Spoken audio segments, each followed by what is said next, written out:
Hello, this message is for someone who's a parent. And if this message is for you, you may be like co-parenting. Even though isn't all parenting co-parenting, I say. Because even if you're living together, you're still two people, two individuals parenting together. So I am of the opinion, even though I'm not a parent, that all parenting is co-parenting, and co-parenting is a label that they use in America, like all these labels they use in America to conceptualize, cultural things that are happening that they have trouble, I guess, processing. So they come up with these labels, and I feel like they create secondary problems that were not there to begin with. Okay, so that's just my own little $20, as I like to say. But going back to the message, this message is for a parent.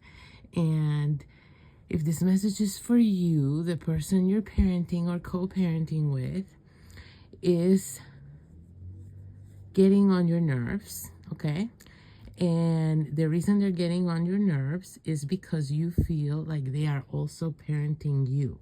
So if this message is for you, you feel like the person that is the other parent to your child or children takes a similar parental attitude towards you, perhaps in front of the children as well. That may or may not be an issue depending on your scenario, but what I'm getting is this gets on your last nerve, and yet you don't know how to address it with them. You have tried. If this message is for you, you will know because you have tried to address this. This might be a bit of a longer term problem, like you've had this problem for a minute.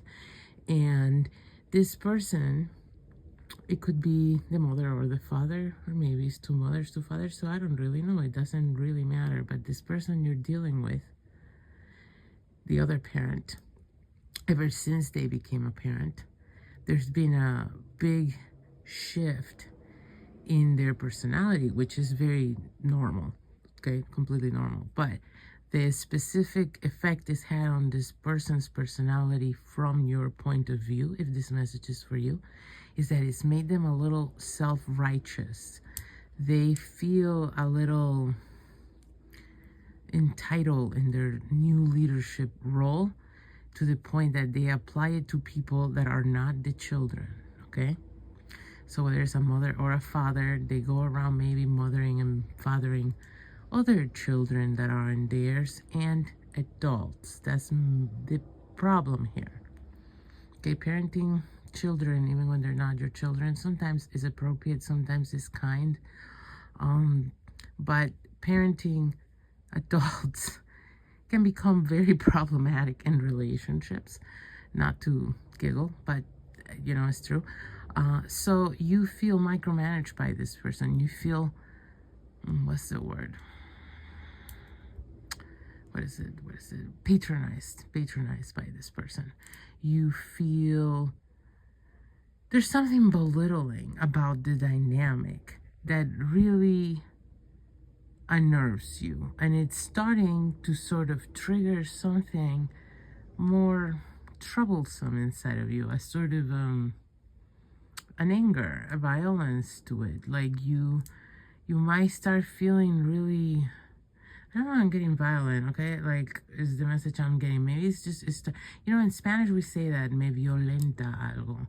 It's like it is bothering you to the point that it just gives you this sense like you wanna do something physical about it, okay? Even though literally my advice is don't ever.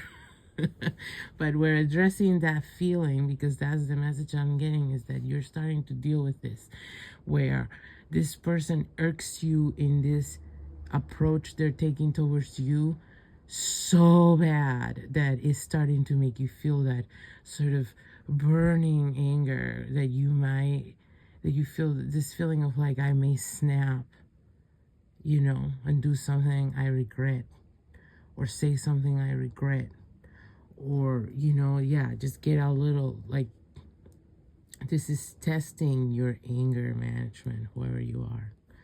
And so this is your cue that this is actually important and that you need to pay attention and take care of this for yourself. That's what that anger is signaling. People who deal with anger management issues and challenges often are emotional suppressors who suppress their emotions. And so when they do that long enough, anger starts becoming a problem because they haven't paid enough attention to themselves. And they've set up lives for themselves where they're putting up with things that they simply cannot put up with. And that anger comes out as a way of coping and sort of protecting the, ego, really.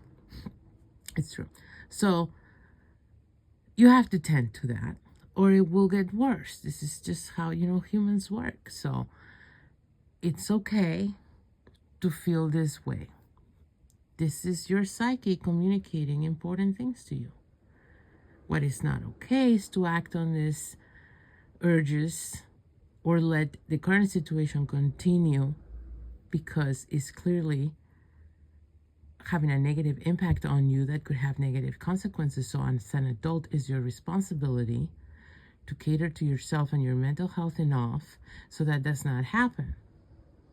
Understand that. It is your responsibility as an adult to manage your anger. And part of that is identifying these things that are making you so angry and learn to cope with them in a different way or change your life circumstances so you are not triggered in this way and you don't become a problem for anyone. Okay? First and foremost, you don't become a problem for yourself. Second, to your loved ones. Third ones, to society. Okay?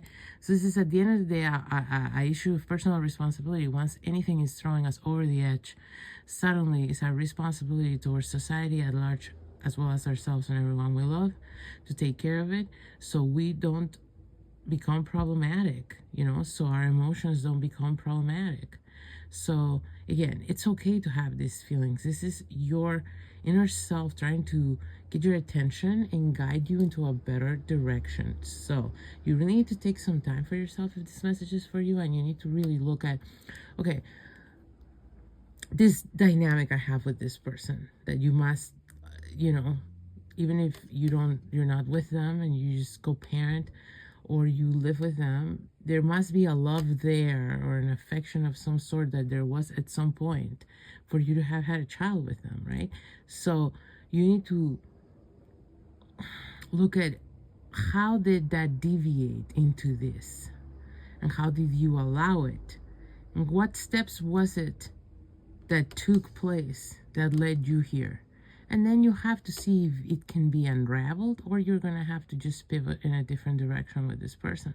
But you're going to have to give some major thought to how this dynamic came to be, because parenting is a really long-term commitment. So you need to take all the knowledge you have about your relationship with this person and really analyze how things came to be this way. And again, see if you can reverse engineer it back to a place of balance and respect and cooperation. And if you see that this person just took this path in their personality and this is just the only way they're able to relate to you now, then you might just have to pivot and be different towards them and set some boundaries. I mean, first thing, talking to them, what I'm getting is might not work.